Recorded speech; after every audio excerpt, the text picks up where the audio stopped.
Welcome back. Matthew's here with the business. And Matthew, we're going to start with what we're covering in the news, that EU summit that went well into the night, but was a success ultimately. Yes, that's right. Well, those leaders finished in the early hours of this Friday. And I think it's fair to say that they're feeling pretty pleased with themselves. They think they've had a good week. That was after finance ministers from Europe got an agreement on putting the European Central Bank in charge of regulating Eurozone banks. And the top brass there, you can see them. They had many positive words about what was achieved. Now, one new thing that they want is a special body that will be able to restructure or close down banks that are in trouble. And German Chancellor Angela Merkel said that more work is needed on that at the national level. Further to the Commission's proposals, it's very important to us that the Member States will be included in the detailed discussions, and we can debate the issues with our parliaments at home. Strong words from Merkel there. But moving on now to the markets, and how are they looking this Friday? Well, I'd just like to show you the Asian markets because this Friday there's been quite a lot of movement on those. Just take a look there at the Shanghai Composite, up almost 4%. Now, that's being driven by some good news on manufacturing. This is a monthly survey. It's called PMI. It's at a 14-month high. It's a survey of purchasing managers. Now, the thing to look for is the number above or below 50? Well, you can see it's above 50. What that means is activity and growth is quickening, and it's higher than November as well. Investors very encouraged by that, reflected in what's happening on the markets there. Now, it's a bit of a different story though in Japan, where sentiment has worsened. Now, this is another survey. This is a quarterly one. It's different. It's from the Bank of Japan, takes the temperature of Japanese manufacturers. Now, you can see there the figure for October-December is worse than July-September. In fact, the lowest since March 2010. That's meant the Nikkei's been held back, going between losses and gains this morning. Not so good. Also a gloomy outlook on Wall Street, it seems. That's right. Now, what's driving sentiment on Wall Street is this fiscal cliff that we are talking about constantly and will be to the end of the year, and a feeling that things are stalling a bit. All of the major indices, they're down. And at the UK, it is also at a risk of losing that coveted triple A status. Yes, that's right. Now, the biggest of the ratings agencies is Standard & Poor's, and they updated what they think about the UK yesterday. They said that the UK can keep its AAA, but it's putting it on a negative outlook. That means there's a risk that it will lose that. And really, it's a lot of people feel that it's just a matter of time now before one of these three agencies decides to make that downgrade a reality. But interestingly, there could be a boost with natural gas exploration is what the UK is focusing on now. Yes, now this is all about shale gas, and the British government has given the go-ahead to this controversial method to drill for natural gas, but not everybody is happy about that decision. Opponents say the technique comes with some dangerous side effects. An ordinary field in the British countryside. In fact, this piece of land could be hiding millions of cubic metres of shale gas, and the government's designated it as a site for a controversial extraction process. Fracking for shale gas can be allowed to resume, subject to new controls to mitigate the risk of seismicity. These risks have been the subject of heated debate. Experts believe that a 2.3 magnitude tremor in the north of England was caused by fracking tests in the area. Hydraulic fracturing, or fracking, is done by drilling shale rock, injecting chemicals and water to release the natural gas, a method that may have caused 2 small earthquakes. For local people, it's a risky procedure. As far as we are aware, subsidence and a crack in a house 10 miles away.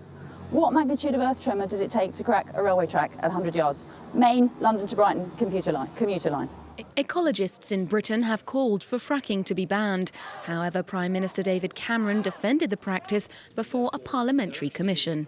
I think it would be a big risk to just ignore what is happening in the gas market. We should take part in fracking and unconventional gas because this might be a revolution.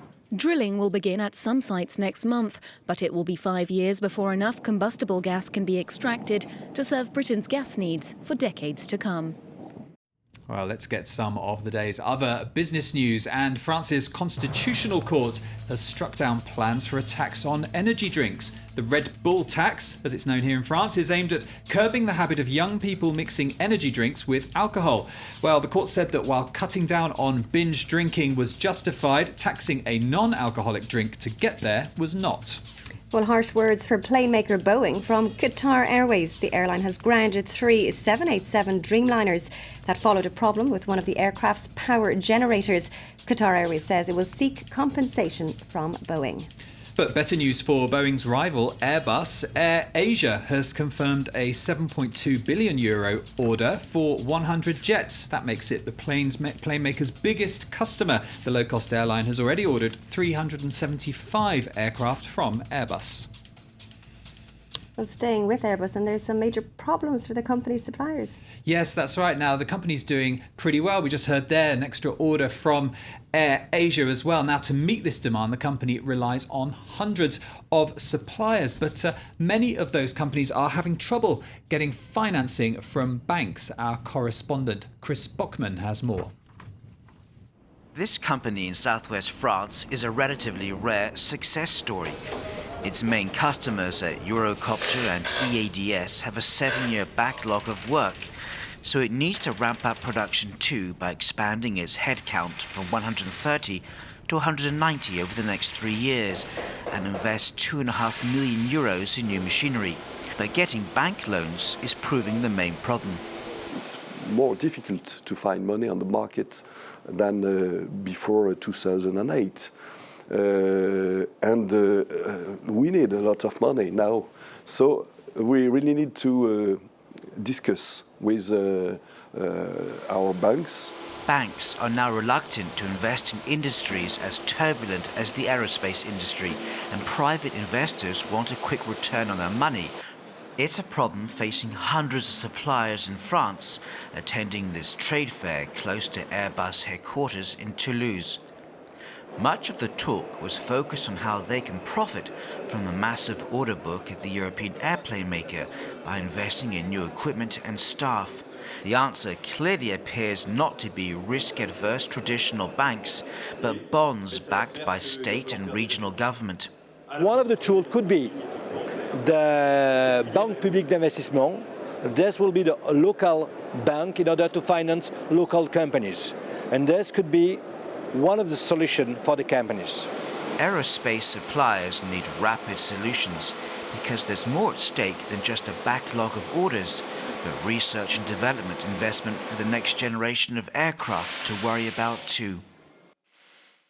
Well, amid all the doom and gloom, we're finishing on a good news story. Matthew, you're going to talk about a shop where everything is free. Yes, this is a shop in France, in Mulhouse, in fact, the town of Mulhouse. Now, there are no cash registers, no prices either, no price tickets. There you can see it now. It's a free shop. You can go in and help yourself up to a limit. Any customer has the right to 3 items per week. Now, the idea is to help people who are struggling to make ends meet. Second-hand goods are brought in, then they're put on display. Let's listen to some of the customers and what they think. She came over to me and said, "Did you know there's this shop that opened where you can have 3 things for free?" And I said, "You must be joking, it's not possible." It's a great idea, yes, to help people, to help the poor. Yeah, that's the customers. Let's take a listen to the owner, the man who set up the shop, hear what he's got to say. It's a sign of the times that in today's society, which is in crisis or even failing in my opinion, where all we do is produce things, invent needs, and then throw things away. A free shop shows how we should reuse, recycle and repair. Well, it certainly makes us rethink all the good deeds we probably should be doing. No, that's right. I wouldn't mind seeing a few more free shops in Well, Paris. absolutely. Certainly in Paris, or free cafes, actually. I think that would be nice. my luxury item. Matthew, thank you very much for the business news. Do stay tuned to France 24.